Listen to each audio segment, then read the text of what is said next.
I want to talk about the terrible existential crisis to the entire universe, which of course is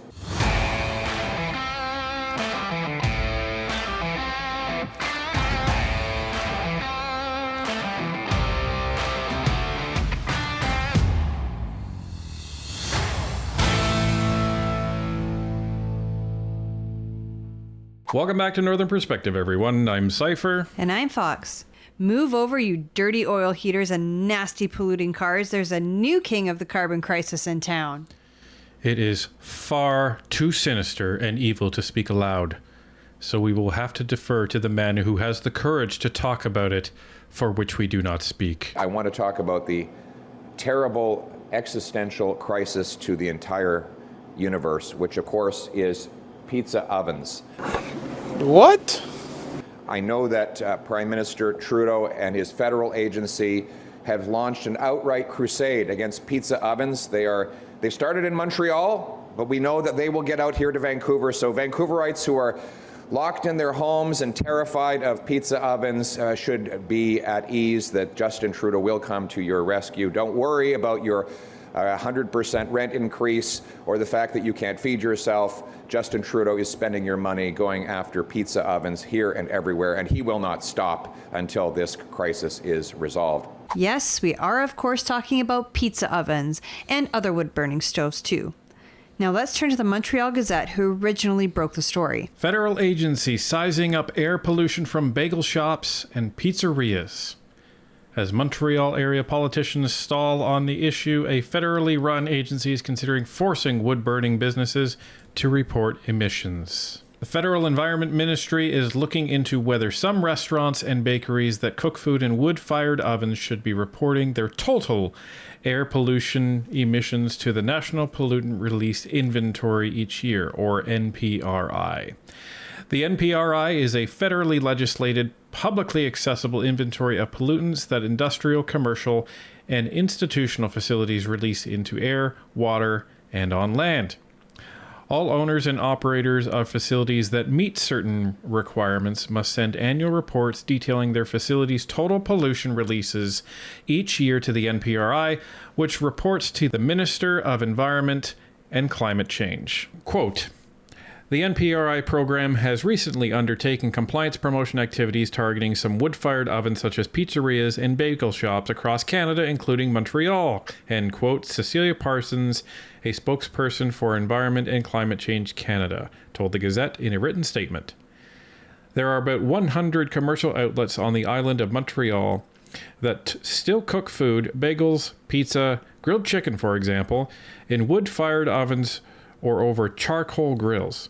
Public health authorities have been sounding the alarm for years on this issue as evidence builds that the fine particulate pollution in wood smoke puts the health and, in some cases, the lives of those who live near these establishments at risk. Parsons said the federal program has begun, quote, Parsons said the federal program has begun compliance promotion work as a first step as part of a scoping exercise to determine if those facilities meet the NPRI reporting thresholds. She said the program is now doing follow-up with those facilities which she did not identify.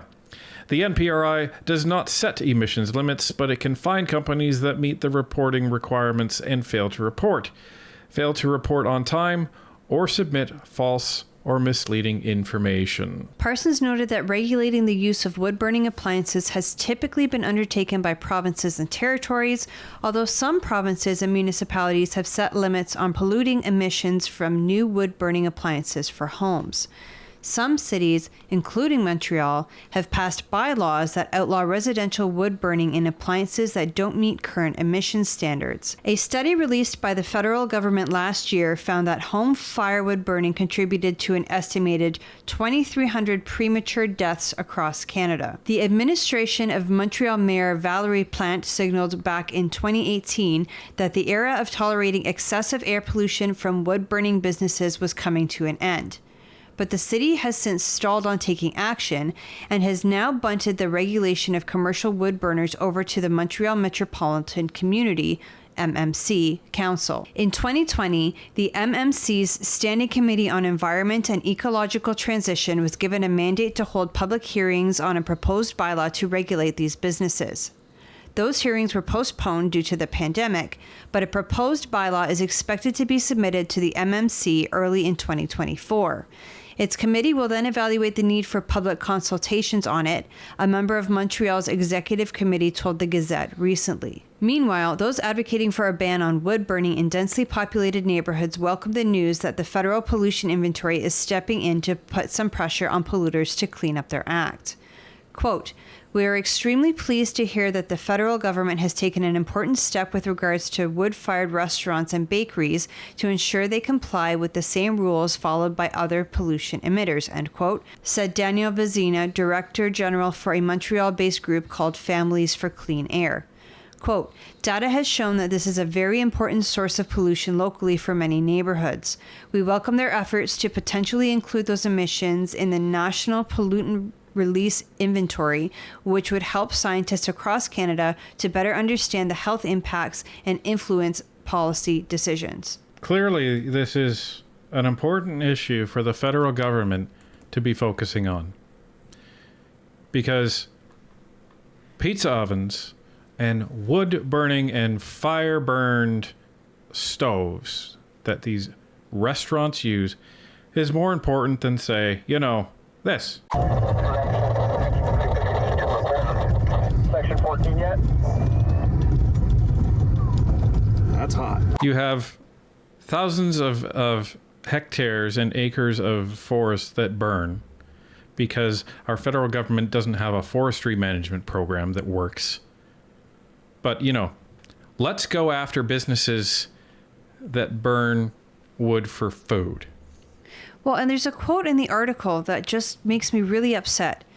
It says, "A study released by the federal government last year found that home firewood burning contributed to an estimated 2,300 premature deaths across Canada." They don't tell you what those deaths specifically were caused by. The way that this article is written, it makes you think that those deaths are caused by the pollutants in the air. I would be willing to bet that most of these deaths, if not all of them, are caused by some sort of accident with the fire itself that then engulfs the home and kills people. Or it's because of all of the air particles in the air that come from the wood smoke from the forest fires that happen in Quebec.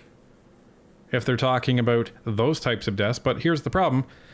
Article doesn't cite the study for us. No, it doesn't. Many hours later. Well, you guys know us. We love to dig, and we were able to find that report. It was a Health Canada report that studied the health impacts of air pollution from transportation, industry, and residential sources in Canada. The publication date for this study was February of 2023, so almost a year ago. So if we look at the executive summary. Now, an executive summary is essentially a one-pager that's supposed to describe basically what's in the report or the paper that you're reading. So some key lines in this. Ambient outdoor air pollution is recognized globally as a major contributor to the development of disease and premature death and represents a key environmental risk factors to human health, citing the World Health Organization. Moving down a little bit. This report estimates sector-specific population health impacts and socioeconomic valuations at multiple geographic scales for Canada, i.e. national, provincial, territorial, air zone. A total of 21 major Canadian transportation and mobile equipment industry and residential source sectors were assessed by a modeling framework combining a multi-pollutant emissions inventory for the year 2015 with spatial allocation modeling, followed by air quality modeling, followed by health impact and socioeconomic valuation modeling. Moving down a bit further, I promise I'm going to explain it soon. The consistent and multi-sector modeling framework applied in this analysis supports quantitative comparisons across sectors. As such, this report identifies important sectors affecting national and provincial territorial air quality and health impact burdens in order to inform air quality management at these geographic scales. At the national scale, The modeled sectors found to contribute the most to Canadian premature deaths in 2015 are home firewood burning, 2,300 deaths, on-road transportation, 1,200, and ore and mineral industry, 910 deaths. Okay, what the heck is this report saying? Yeah, what the heck is this report saying? So, what this report is telling me is they did a study and they just created a data model. They didn't actually do experimentation. They didn't actually go out and do any diagnoses. They used just raw data. And they built a model that says, well, if this equals that and this equals that, then there must have been 2,300 deaths related to home firewood. It looks like mainly just guesswork. Now, they do have allegedly premature mortality counts, but are you really trying to say, okay, so that's directly as cause of wood smoke? You know, that doesn't make any sense, especially when last year all you heard about was all of the smoke caused as a result of the forest fires. So how are you differentiating air pollution by wood smoke caused by in-home fires versus the forest fires that blew smoke all over Canada last year? Well, here's the thing. I would say up until the early 20th century, everybody was wood burning at home because that was everybody's primary source of heat. Most people had a fireplace and were wood burning. So you're meaning to tell me that wood burning today is more of a problem than it was over 100 years ago? Well, you're meaning to tell me that this is what we're focusing on when it comes to pollution? Again, go bother China, India, and the United States. They account for 50% of your so-called carbon emissions on the planet Earth. We account for 1.6%. But China, US, and India don't have a fanatical environmental minister at their disposal. Yeah, disposal is the key word. We would like to dispose of the minister as it is. And you know what? Speaking of disposing the minister and the federal government, that's looking more and more likely. Shall we take a look at the polls? Absolutely. So we're going to show you this. And we've seen some comments on some of the videos about, you know, why do people talk about Toronto as it relates to, you know, winning an election? Don't you have to win other seats? Yes, you have to win lots of other seats everywhere. But Ontario's where the vast majority of the seats are fought over between the Liberal government and the Conservative government. There's a bunch of seats in Quebec, but most of them were typically won by the Bloc. So they're discounted in you know, election predictions. It's really the GTA where most of the seats in Parliament, you know, really can sway whether a government is going to A, win, B, win a minority, or C, win a majority. And Ontario has the most seats out of any other province or territory. They have over a third of the seats currently in the House of Commons, 121 seats. So when you look at the GTA, it has been a fortress for the Liberals for a long, long time. And for any Conservative government to gain any traction whatsoever, it's pretty much expected that you have to at least take some of those seats. And that's really hard because they are in urban areas, and urban areas typically vote left. So let's take a look at a poll done by Nanos and see how it looks. For Ontario, you've already said there's a pretty big change. I'm guessing that's in the GTA. Yeah, for sure. You know, on the right-hand side, when we look at the last federal election in the GTA, especially, that the Liberals just did extremely, extremely well. But now what we're seeing are the Conservatives picking up in the Oakvilles and Mississaugas. Ridings and Vaughan are also good for the for the Conservatives. Even in Kitchener, you can see Kitchener, we have too close to call right now, although the Greens currently have a hold in Kitchener based on the seat projections. But, when we look at those ridings outside of Kitchener, the Guelph and so forth, the Conservatives picking them up. Also, the Conservatives potentially picking up seats in London. And, when you go into like the St. Catharines, Niagara Fall area, you can see a loss for the Liberals and a pickup for the Conservatives. So just look at the GTA. That is just Liberal demolition going on. Like, all of Western Toronto is now blue. There's, like, I can count them now. 1, 2, 3, 4, 5, 6, 7, 8, 9, 10, 11, 12 seats for the Liberals. That's it. There's 12 holds out of what was many more. And those of you wondering what the black or gray areas are, those are the ridings where it's too close to call. So it's probably between the Conservatives and the Liberals. But I believe gray means it's within 5% and black means that it's within 2%. So they can't color it blue or red because it could be either. This is a seismic shift. It's everybody. huge. And remember, these polls now are considered to be an underrepresentation of Conservative voting intent. So this could be even worse for the Liberals as you look at this. And it gets even worse if they wait until after the boundary change. Yeah, this gets far worse. Far worse. The GTA looks even more blue. And one of those ridings that is red right now actually disappears because it actually merges with another riding and that becomes all blue. So this is what we're talking about here, folks. And here's the kicker here. This poll was done. It was done about 4 weeks ago.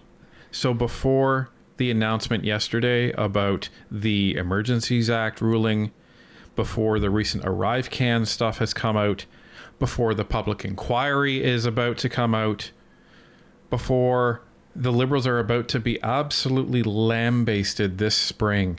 It's going to be full court press from the Conservatives, and the NDP are going to be jumping on that bandwagon. They see where the political winds are starting to blow. There's no way Jagmeet is going to stand with the Liberals for much longer. Well, especially after that announcement yesterday that what the Liberals did to the protesters was unconstitutional. Yeah, they're going to be wanting to distance themselves as much as they can. Jagmeet was asked about that at a press conference, and his answer was basically like, well, we were going by what the Liberals said, and, the Rouleau report said this. But we'll accept whatever comes out of it. And I know the Liberals want to appeal. They didn't say we want to. They just said that the Liberals want to appeal. Well, and the interesting thing is the NDP voted for that motion to declare it an emergency. They backed up the Liberals on that. It was the Conservatives and the Bloc who voted against it. Yeah. So next time somebody tries to tell you that the Conservatives wanted this just as much as the Liberals, no, they absolutely did not, because they voted against it. Then you can send them to our Commons to actually check it, and they can see. They can see exactly what party and what MP voted for it. And of course, I'll be sticking a link to that vote in the description. So it is looking bleak for the Liberals when it comes to these polls. And again, it hasn't taken into account everything that has happened since then. So there's 3 months to the day. 3 months until the boundary changes kick in. Time's a ticking, Jagmeet. What are you going to do?